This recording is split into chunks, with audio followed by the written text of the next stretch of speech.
From the creation of the virtual assistant to using AI to eliminate bugs in code, Quiet Rock, a soundproof drywall, why learning to find joy in life and staying curious are paramount to learning, Kevin Surace joins the show to talk about how finding a solution to solve a problem led to over 100 of his patents. This serial entrepreneur and futurist might be one of, if not my favorite guests to have ever been on the show. You're going to enjoy this episode. So Kevin, can you take us through your extensive experience in AI from your early involvement in the 1990s to your current role as CTO of AppVance and, how you've seen the landscape evolve over the years? Right. Absolutely. Well, we've had lots of nuclear winners in AI where the promise was high, but the delivery was poor. But my first work in AI was on a technology called Portico and MyTalk and Magic Talk, all from a company called General Magic. And we invented the virtual assistant. So if you use Siri today, everyone knows what Siri is. It was all based on that technology that also became General Motors OnStar Virtual Advisor and pretty much everything else you know. So that was the first work, is how do we have humans interact with something that should be very much like another human, and be able to interact with you that way. And she could understand sort of millions of things you'd say and say many, many thousands of things back. It was much more prescriptive at the time, but it was a lot of fun to work on. And her name was Mary, actually Mary Mack. And she'd say, "Hi, I'm Mary. I'm answering Kevin's phone. What can I do for you?" Now, this was in the mid-90s, right? So really 25, 27 years ago, we were doing this work and had millions of people on the system, on the first virtual assistant system. And then I continued on. I worked on AI for building management, HVAC, lighting, things like that. How could we learn from what users were doing with machine learning and build that back in? How could we learn about the machines themselves when they were going to fail, things like that. And then about a decade ago, I started working on AI for software delivery, basically software quality assurance. So all of us know what bugs are. We've seen bugs in software. Well, corporate software, enterprise level software, is very, very large. It runs corporations, and typically, what many people may not know is a major bank, let's say, would have more than 10,000 applications that they're managing and upgrading and updating and fixing the quality on. So the cost of software quality assurance, doing it with humans or what's called scripting, is very, very high. And so we had a vision that we could use AI to find the bugs for you. This is very hard. It's very hard, but it's also very exciting. And we made great strides, and we've got a great product on the market at AppVance called AIQ, AppVance IQ, that basically can find 10 times more bugs than whatever technology you think you're using or whatever you're doing. It's going to find a lot more. And then some people are scared of that, because AI does things that you're not used to. So all of a sudden, AI finds bugs you wouldn't have found. You go, are they real? The answer is yes, of course. Do I care? How do I prioritize this? And the biggest thing you get is, why did I want any system to find 10 times more bugs than I used to find? Why is this good? Well, it's good because quality impacts your users, impacts productivity, impacts your customers. So in fact, you do want to find them all. I talk about it as visibility, right? So variety of AI used there, and all the way now to Gen AI, and we're using a variety of generative AI. We have since about 2017, including transformers, and it's a great time in AI. Absolutely. And it's just the simple human error aspect of it all. You've got a human trying to go through thousands and millions of lines of code. It's like anything else. Why wouldn't you want to take something that's a crazy mundane task and just get rid of that and allow people to focus on things that are more meaningful? That's exactly right. And the big thing is, once you're running that code and it's integrated with 28 backend systems, you need to look at it as a user would. Like, I'm an artificial user. How would I try to use this thing? And what are my expected outcomes? And that's what AI can do really, really well. And yes, there's training and there's work you have to do. And it's not that all the work goes away, but it's a different kind of work. Exactly. A little bit more fulfilling, and just over here at a different level of where we were before. You no longer have someone punch the steel carbon fiber thing out 1,000 times over again, which is mind-numbing to anybody else. No one finds joy in that type of work, realistically. what most people do in the QA world today is they sit there and they write code to test the code, basically, and they write what's called scripts, user flows, basically. And you've got sometimes 300 people in a room writing the scripts to test this application. And now the code to test the application starts to get as big and as painful and as maintenance heavy as the application itself.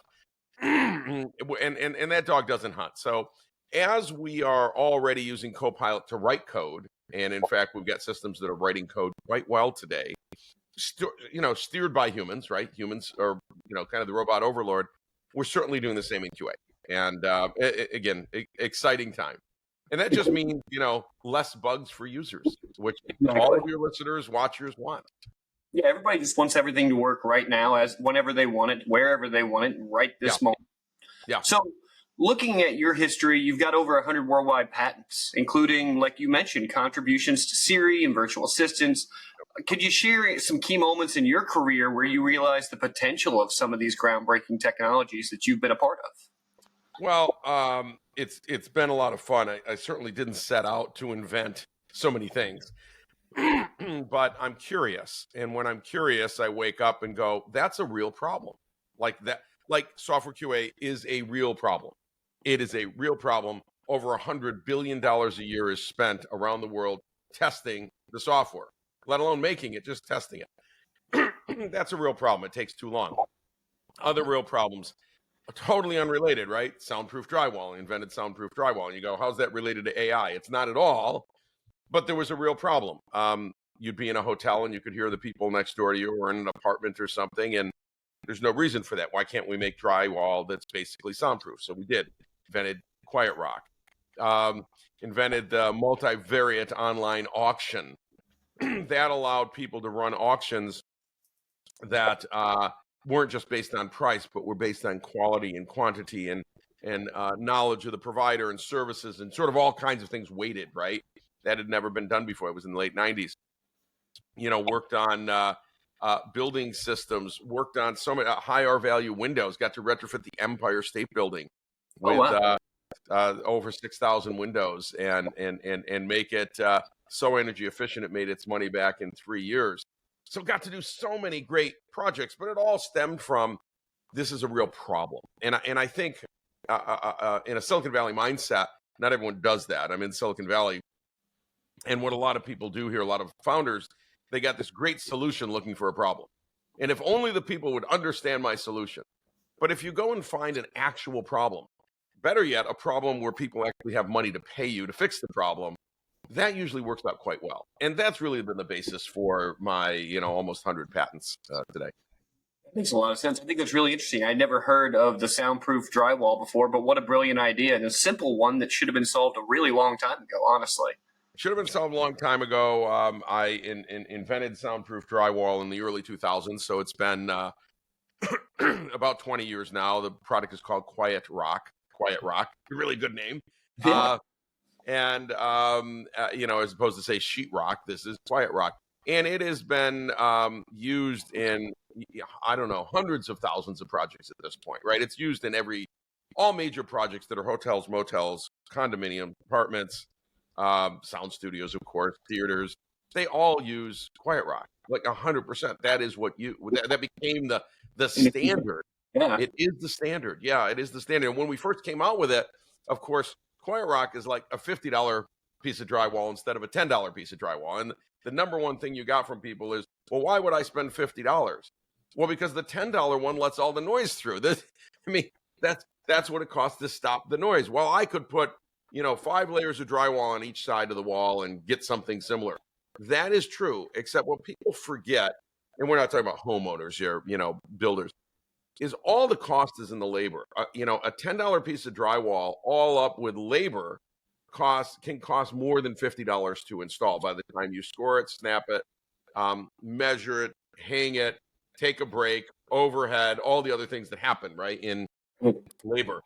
And so your cost of hanging a piece of drywall isn't as much tied to the cost of materials, it's much more tied to the cost of labor.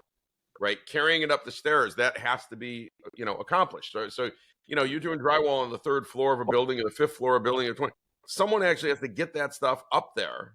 And Right. often it's literally carried upstairs. There's no elevator available, or the elevator isn't large enough to put drywall, and they carry it. So you're paying for it to be delivered, paying for it to be carried.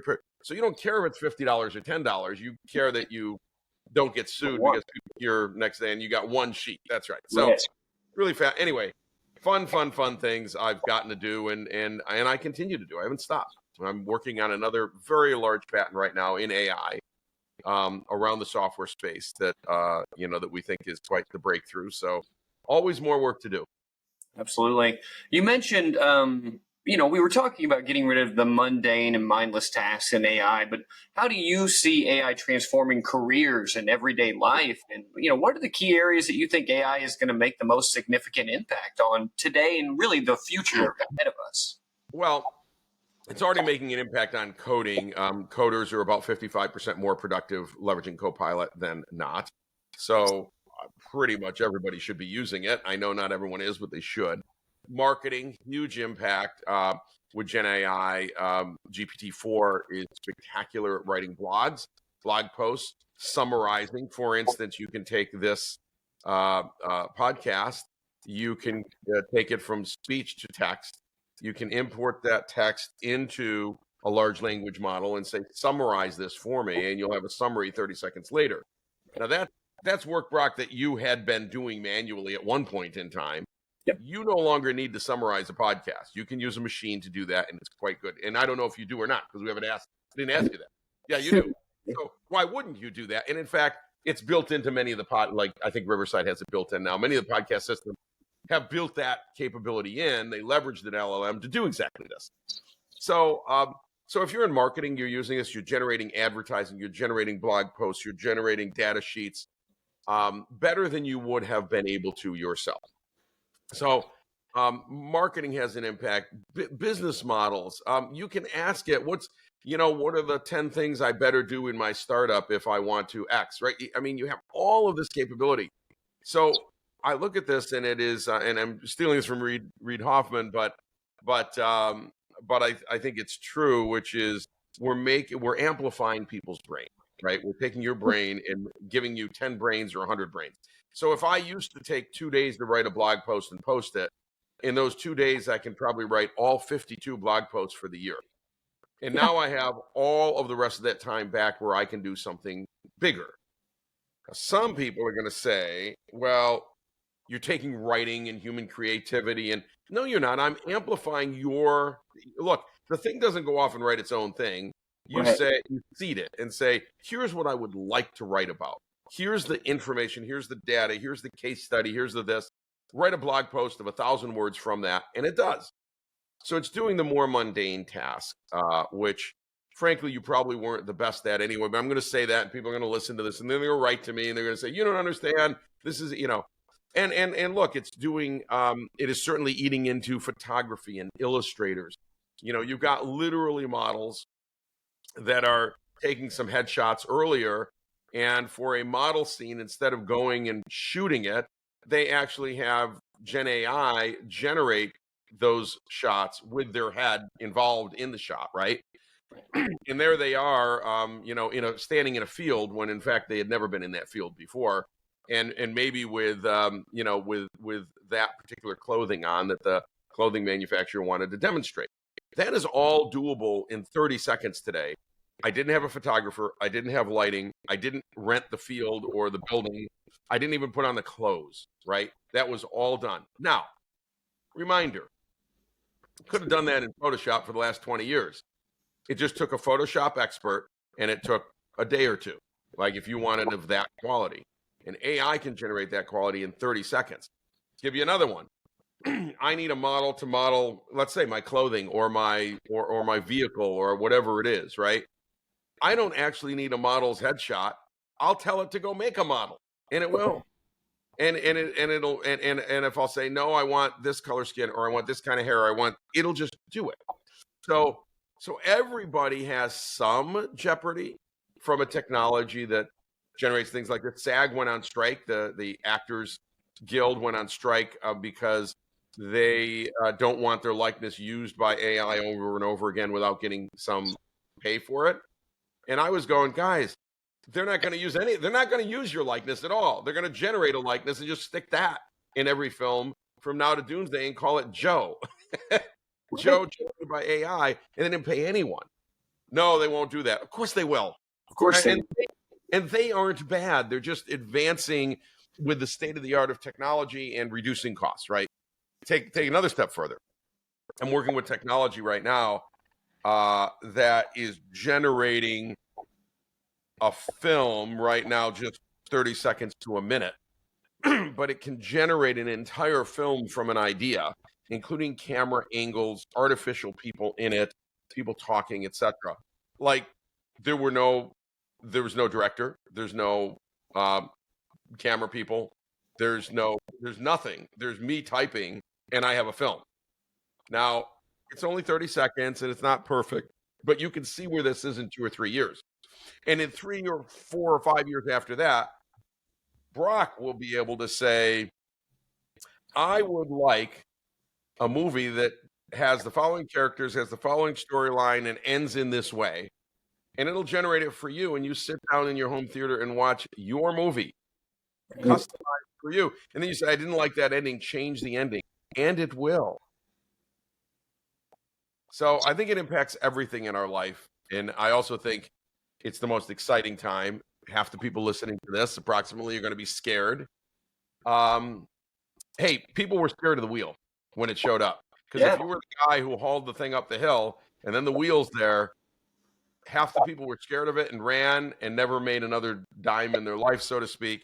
And the other half went and got a second wheel, built a cart, and built a huge business, still carrying things up the hill, but now had a cart and had a horse and, whatever the case was, right?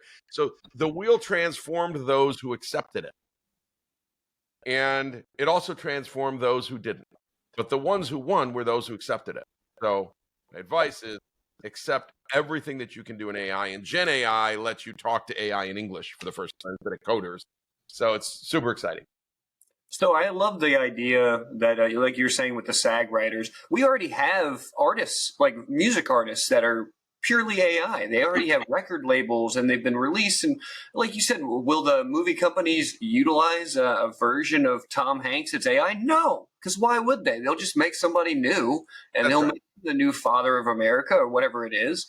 The only thing I see with AI that's potentially detrimental is the more jobs that we eliminate, the more people that don't obviously have them, but that could really turn into having a 3-day or 4-day work week and having less jobs, where humans are actually now utilizing AI to where we're doing things that are more artistic, more for ourselves, more fulfilling, and we're not having to be bogged down in the mire. Just like it was before, like you said, before the wheel, we had to lug everything up by ourselves, and that was hard. Yes, it was. But then Steve down the road has a wheel, and we can take this stuff up and down the hill all day long, and he's going to be the most profitable along the way. That's right. Have more time to relax in the sun.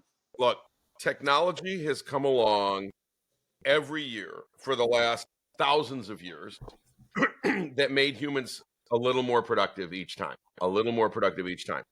And to date, we have, as I sit here, the lowest unemployment in the United States that maybe we've ever had, basically at 3.something%. And so it used to be 20 years ago, if you wanted to double the revenue in your company or double the size of your company, you would just double the employee headcount. That's what you had to do, because productivity was what it was, and if you doubled headcount, you doubled your revenue, etc. Today, you can't double your headcount because the birth rate in the United States went down for the last 40 years. And there are more people retiring than there are coming into the workforce. And there aren't enough people coming in from other countries. And, I'm not here to solve that or talk about it politically, but it's not that the population of the U.S. is going to go up or the working population is going to go up. It's going to go down. So you can't double the size of your company with people. You're going to have to make all your people twice as productive if you want to double the size of your company. Now, GM is probably 10 times more productive than they were before the advent of the first robot in the 60s. Easily, yeah. And they also employ more people. How is it? Well, if they had to make cars the way they used to before robots, they'd all cost $300,000 a car. Today, we can make cars and push them out at whatever the price is, $20K, call it, whatever. And how do you do that? Well, that's highly roboticized. But by making cars accessible at 20K instead of 300K, that increased the demand for cars. People can have two. Some people have three, four, five, six, whatever it is. This is amazing, right? And so people don't think about what robotics brought was not the elimination of labor. It drove down the cost of goods in everything that we do. And that's going to happen with AI. AI is going to drive down the cost of goods and services quite a bit. And because it does, more people will be able to access them, and companies will be twice as productive. And that's how GDPs grow. So that's how a country grows. Now, if I'm in another country and I am outsourced tier one customer support, which can now easily be done by a trained AI as a virtual assistant, right? Clearly, the jobs that we sent overseas for the last 25 years are the first in peril as a job, because those are the easiest to automate with AI, and they will be automated away. Those aren't jobs in the US. Those are jobs that we shed overseas because of cost, and we were paying, $1 an hour instead of $25 an hour, right? So I do think that we're going to see an impact in places like India and places like China and other places, no question. And they're going to have to up their skill set and say, I can't just be tier one customer support. I got to be tier two. I got to be tier three. I got to do other things. And so it's just an upscale of what humans are capable of and what we're doing. And we're not going to do the lowest end tasks. And that's okay. Yeah, it really is. It almost feels like AI is almost just the ultimate balancing act, right? It takes anyone who has only this level of skill set, but it gives you a multitude of ways that you can move left and right, up and down. And again, it's going to come down to sort of your creativity. You can put someone behind a GPT format, and if they don't have the wheels behind the brain that's actually going to make it spin to make something come out that's going to be productive, they're going to get some minimal response from ChatGPT. You Right. still have to have the feeding tool in from someone who's giving it the structure, what you want and what you want it to do. And, I keep reading things about yourself, and you've been recognized as like a disruptor and an innovator in the space. Do you know of any industries where you're seeing more disruptive innovation that may bring potential from AI, and how businesses can better embrace this AI type of change? Well, look, I think that there are a lot of fields that have not embraced dramatic innovation for a very long time. And the built environment, building materials, how we build our homes and buildings has not, aside from CAD, has not fundamentally advanced. It's throw a lot of people on the scene and build what's on the drawing, right? Right. And I think that there's a time when we're going to have to really advance that if we're going to drive down the cost of these structures, because the cost of the structures is like 80% labor, and a little bit of materials. And in every other industry, most other industries, we've tried to reduce the cost of that labor. And there aren't enough laborers. There aren't enough laborers in construction today, which have driven up the cost some more. So I think there's opportunities to automate there with robotics and with equipment and with AI. And I think we're going to see this all over the place. I'm working with a company that is working on evaluating building codes against your drawings. So you've got your drawings, and right now you send them to the city, and you wait a year or two before they come back and say it didn't pass in these 5 ways, resubmit. Literally 2 years in some areas like San Francisco. How if AI could analyze that and do that in a few minutes? Right, Save 2 years. Right? Why is it 2 years? Because there aren't enough people that you can hire that understand building codes and understand the drawings to be able to analyze it for the cities. It's just not enough people, period. So you're going to need a machine there. And that a use of AI and image recognition and everything else. So I think we're going to see more and more of this in those industries that haven't had any real automation ever. And I think that's good. So I always look in those areas and say, these are areas that have a huge shortage of labor. The way to solve that is with AI, so that now we'll have enough people, and we're amplifying their skills with the use of AI. If you look at those too, so I live in Texas, and down in Austin, they actually have a 3D housing printing company, right? So They make a CAD drawing of it. They go and they 3D print the house. If you're able to combine that along with the coding side, which reduces everything, that also could be one of those eliminations of the homelessness problem in the United States. If you're able to expedite how quickly we're able to build these houses and to lower the cost of them, just like we were saying, that's what it's going to do long term. And we've seen that in the housing market big time, where the housing market has been outclassed for most of the lower middle class or lower. And if we're able to utilize these newer technologies to lower that cost for everyone, it may not be the world's most amazing house. It may not have soundproof walls, but at the exact same time, it would then make it available for the mass majority of the United States and for the people who are renting. We may be able to get rid of renting at some point. Wouldn't that be amazing? And within the next 10 years, just to get rid of it totally, you can just own your own thing, except for maybe a office space. Your point is the good one. Look, the cost of housing is tied to, one, the cost of land, and number two, the cost of labor, and finally, number three, the cost of materials, right? And so there's plenty of places where land is cheap, but still the labor is high.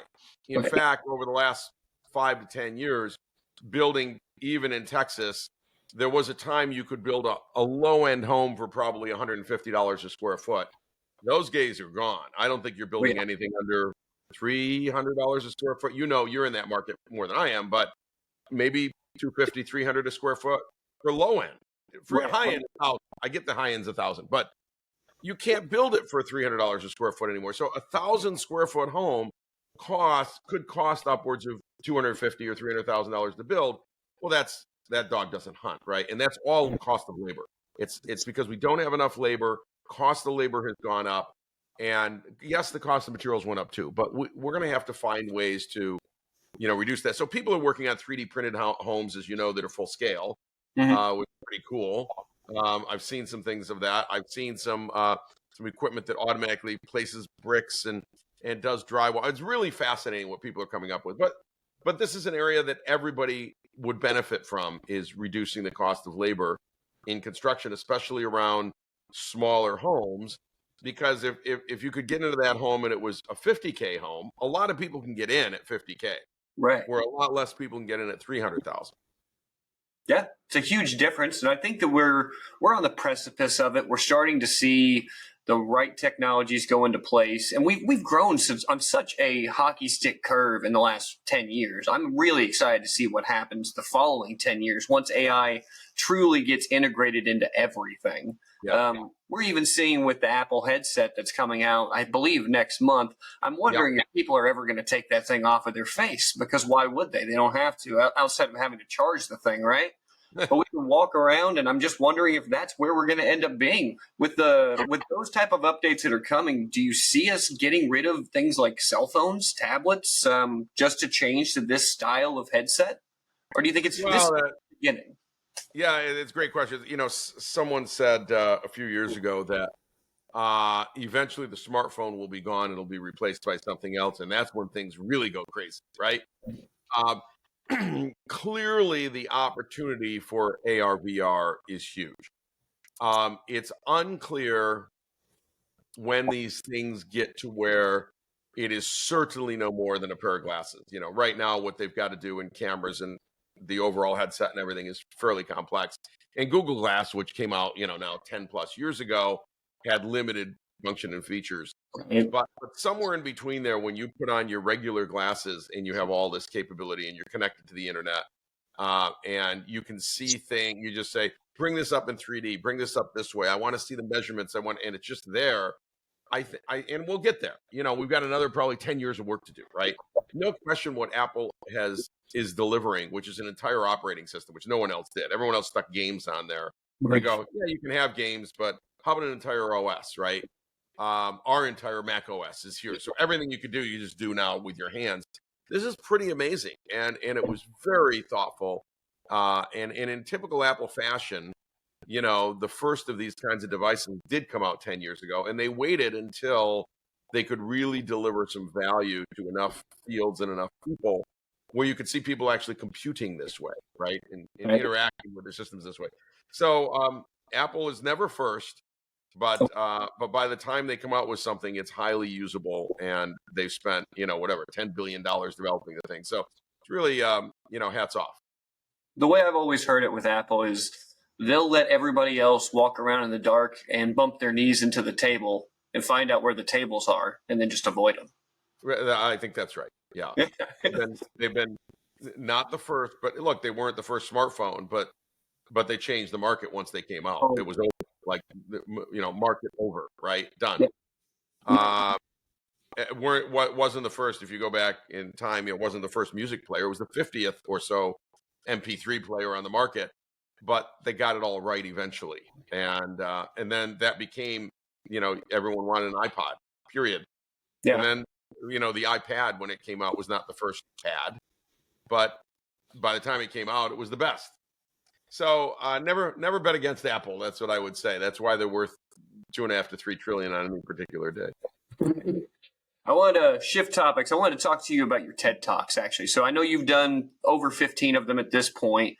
What topics do you find typically resonate the most with audiences when you're giving them? And, how do you choose the themes that you're going to have for your presentations? Well, I'll tell you, a lot of what I present on over the years has been fairly broad, including just disruptive innovation, over Silicon Valley disruptive innovation, including some stories of like building a plant or, buying a plant in Chicago, a union plant, and what we did with that and what we learned, including clean technologies like drywall and windows, including doing the Empire State Building, and a lot on AI and its impact on society, its impact on jobs. Could we have a 3-day or 4-day work week in the future? Those are all things to contemplate and think about and view. As a futurist, you want to look at the future and say, I'm not sure if this is going to happen, but if it did, this is what the world looks like, right? And this is why it's good for you. It's not bad for you. It's nothing to be scared of. So it's really been a broad range, and more recently, a little bit on this topic of joy. People throughout my life have come up to me and said, "Why is it that you're so joyful every single day?" It's like, but the plant is burning down, literally, and you're still joyful. How is that? And I'm working on a book. It's called Joy Equals Success, and I think a great part of success is being joyful all the time, because you cannot be successful. I don't care if you're coming up with patents or solving problems or running a company or being in sales or just being a mid-level manager or being at the bottom. Doesn't matter. You cannot be successful in what you're doing at home or at work if you're not full of joy. And I don't want to be stupid about it, but that's just, if you're down in the dumps, it doesn't work. I used to teach a sales course many years ago. And one of the chapters was, when you walk into the building, when you walk into work, when you walk into that sales role, whatever happened at home, if there was an argument, if there was kids going to school, didn't get to school, someone's sick, you leave it at the door, or you will not sell anything that day. Right. And this is still true. You're running your company, your 3D printing, whatever. You can't go there and go, "Oh, it's not working. It's really okay." You bring everybody down, right? So you have to find joy in your life from the moment you wake up. Even it's going to be a bad day, it's going to be a tough day, but you go, "Wow, I'm going to learn a lot from this. I'm going to create something new today. I'm going to come home with a new aspect or a new idea," or whatever it is, right? You got to find the good things in life, because I like to say this: the alternative. Some people wake up and they're just, "Oh, it's another day." A lot of people, right? Yeah. But think of the alternative. You could have not woken up. Exactly. The only alternative to waking up was never waking up again. So I'm thinking, every day you wake up, it's an amazing day for you to learn and do something new. And yes, I know, again, people are going to listen to this and they're going to say, "You don't understand. I've been out of work for 6 months. My life is terrible, etc." Well, then you need to find joy in something else in the meantime. Just find joy in your kids, in your dog, in your cat, in gardening, right? You can go outside and trim things. It doesn't cost you anything. Take a scissors, Find joy in something every day, because until you find joy, you might not land any job, because people can see, "Hi, I've been out of work for a long time." And yes, it's terrible. And, but nobody's going to hire anyone who's not joyful. But you always get hired when you're joyful. People go, "I don't know if they know what they're doing, but they're just full of energy and full of joy. I want them in my company," right? And so it's a little bit of self-fulfilling prophecy. So I think the way for anyone to do 100 patents is just be joyful every day. That allows you to be curious every day. It allows you to find problems every day, and then it allows you to do research and solve them.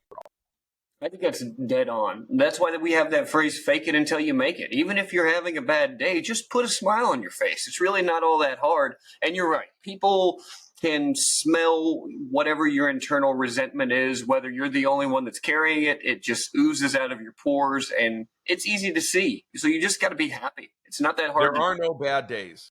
The only bad day is the final one where you didn't wake up. That was a bad day. Or a good one, depending on your religion or whatever, right?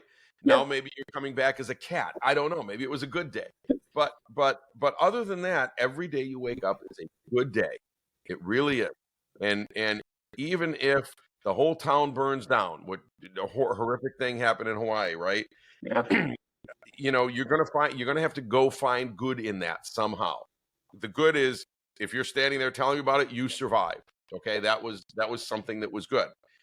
Maybe I get to rebuild. Maybe I get to rethink my life from scratch. I go, I didn't love that place that much anyway. What else can I do? Where else can I go? Where else might I live? Maybe I go, to Minneapolis and say, this is a wonderful city. It's totally unlike Hawaii. And I'm going to learn something here. I'm going to learn how to live with more cold.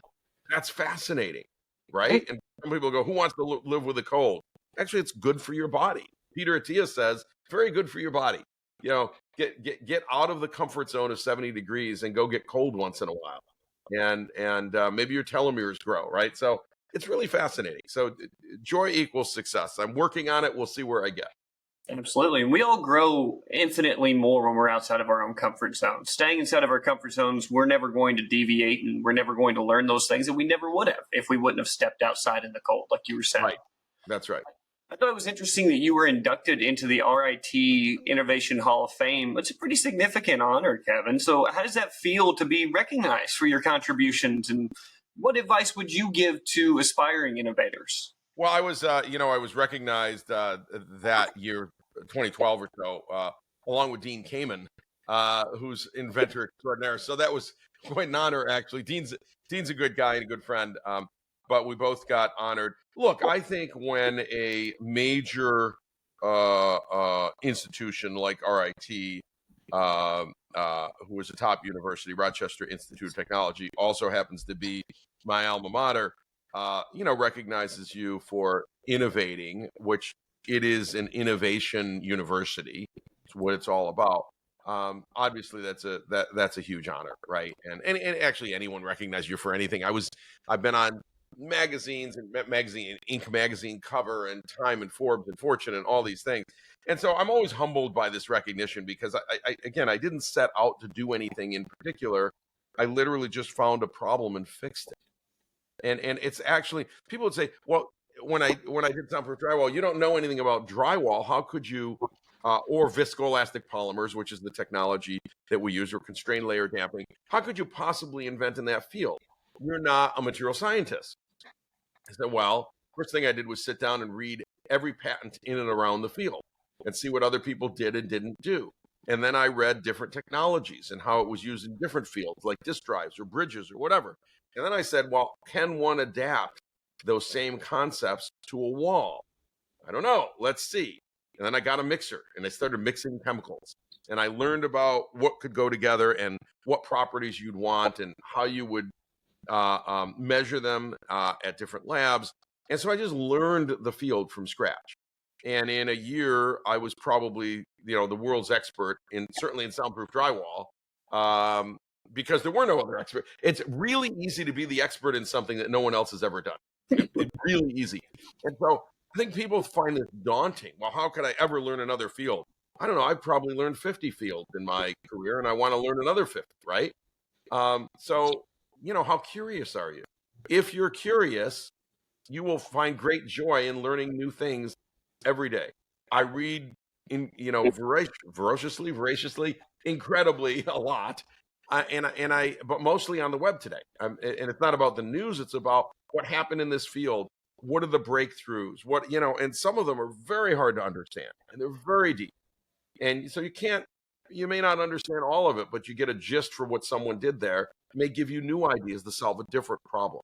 So you got to take in information, at an incredible pace, and find joy in it. So because I'm curious, I find joy in it, and that exacerbates my joy every day. That's fantastic. Final question for you, Kevin. As a futurist, what excites you the most about the future of innovation, and what advice do you have for individuals or businesses that are prepping for the next wave of technological advancements? Not so much what we have now, not so much what we're going to have in the next 10 years, but there's going to be a 1B, and a 1C. What's going to happen when we get to the full-on B of the new products? Well, look, I think Gen AI, ChatGPT, etc., GPT-4, Bard, others, have for the first time allowed regular humans to interface with AI in the language that we use, which for us is English, right? And we never had that before. Like, I was interfacing with AI and doing things in AI now for 25 to 30 years with a whole cadre of coders, right? That would code and build out ultimately a variety of AI models, right? And there are dozens, if not hundreds, of viable machine learning methods that are still used today that are really excellent. But by 2012, we really had deep learning down, and then we could use deep learning to build really complex models based on lots of data input, millions of points of data, and all of that took coders and experts. Today, basically right now with GPT-4 and the embedding that they're doing there, I can make a GPT, is what they call it. They're opening the store today, by the way. I can make my own GPT that is trained on additional data, and I'm using all the language model that they have, combining it with, say, data from my website, and now it will answer questions about my website only. Like, I could create a GPT that does that, or some other data, some public data, whatever. And you can do this knowing nothing but English, no coding necessary. This is unbelievable. So that's a breakthrough. And we've had math models for a long time. We've had Excel for 40 years. Yeah. But those are math models, right? Complex math models. You can do lots of math.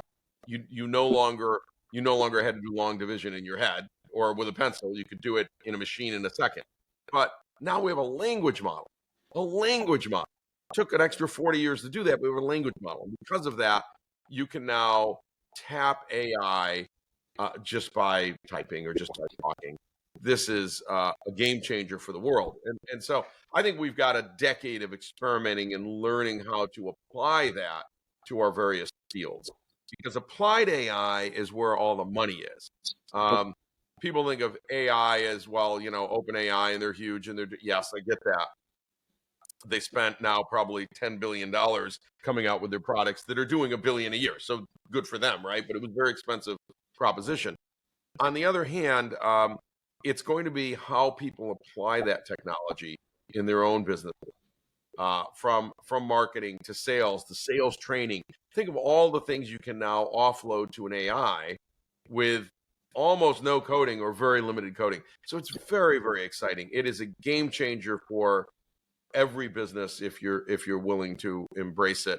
And this podcast is a place to list all the companies that are doing things, but trust me, you can find startups or smaller companies out there that can bring something to you that leverages GPT-4 on the back end, but brings you something much more for your particular needs, and will make you, like, ad generation, including images, text, everything. Boom, there's my ads, and they're all laid out for the 10 social platforms I care about, and they're ready to go. I used to have an artist and an ad generator and a creator, and I don't have to have any of that. It just happened. This is fabulous. It's a fabulous time to be alive. So anyway, that's what I do. I keynote speak a lot for companies and for conferences, and I like to bring these messages, whichever one of these 5 or 6 messages, to people in an audience, and get them excited as well. I think you did great with that too. I think the biggest takeaways I think most people are going to take is find joy and to be curious. I think if you follow those two affidavits of life, then you're going to be great. You're going to be able to continue to grow and be happy and find your place in the world, regardless of where that is. Kevin, I Right. want to tell you, I really appreciate you being on the show. I do want to take a quick second to thank our sponsors. I want to thank Kincannon Business Consulting. Kincannon brings technology, system, and expertise to your business to shorten the timeline of execution to a profitable future roadmap.